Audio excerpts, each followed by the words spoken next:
Dans un village paisible entouré de montagnes verdoyantes, vivait une vieille dame du nom d'Hawa.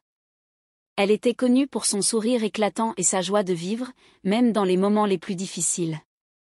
Malgré son âge avancé et une vie marquée par de nombreuses épreuves, Hawa restait un modèle de sérénité. Les habitants du village se demandaient souvent quel était son secret pour être aussi heureux. Un jour, un jeune homme du nom d'Ibrahim, connu pour sa nature inquiète et son visage constamment marqué par le stress, décida de rendre visite à Hawa. Il espérait découvrir le mystère derrière son bonheur constant. Lorsqu'il arrive chez elle, il trouve Hawa en train de jardiner, son visage rayonnant de tranquillité. « Maman Hawa, comment fais-tu pour toujours être heureuse ?» exigea-t-il, les sourcils froncés.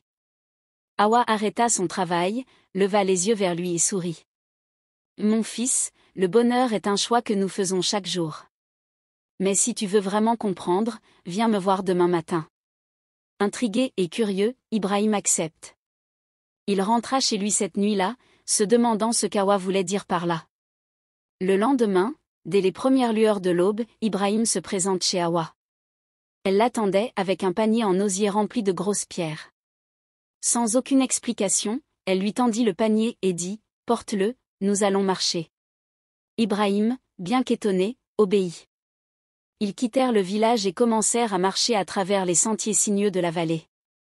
Le panier était lourd, et à chaque pas, Ibrahim sentait ses épaules et ses bras souffrir. La vieille dame marchait à un rythme tranquille devant lui, semblant insensible au poids qu'il portait. Le soleil était maintenant haut dans le ciel, et Ibrahim transpirait abondamment. Le panier lui paraissait de plus en plus lourd.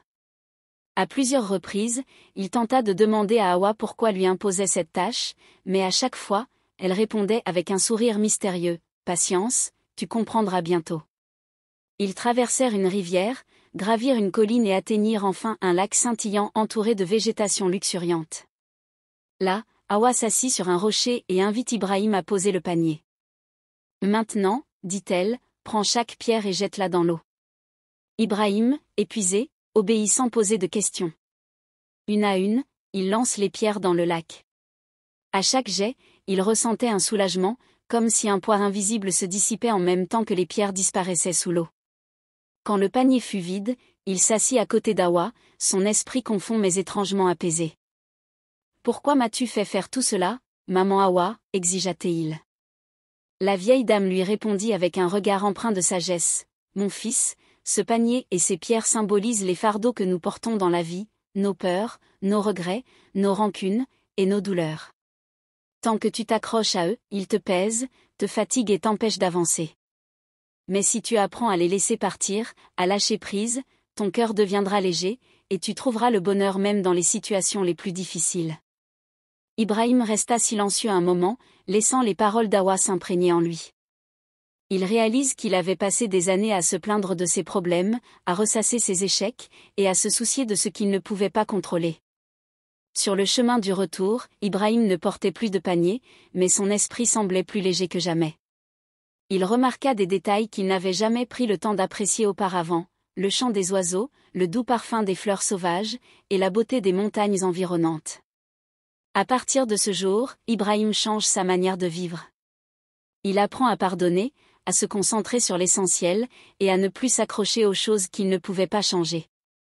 Son sourire devint aussi radieux que celui d'Hawa, et les habitants du village notèrent le changement en lui. Quant à Hawa, elle continue de vivre simplement, partageant sa sagesse avec tous ceux qui suivront la voir.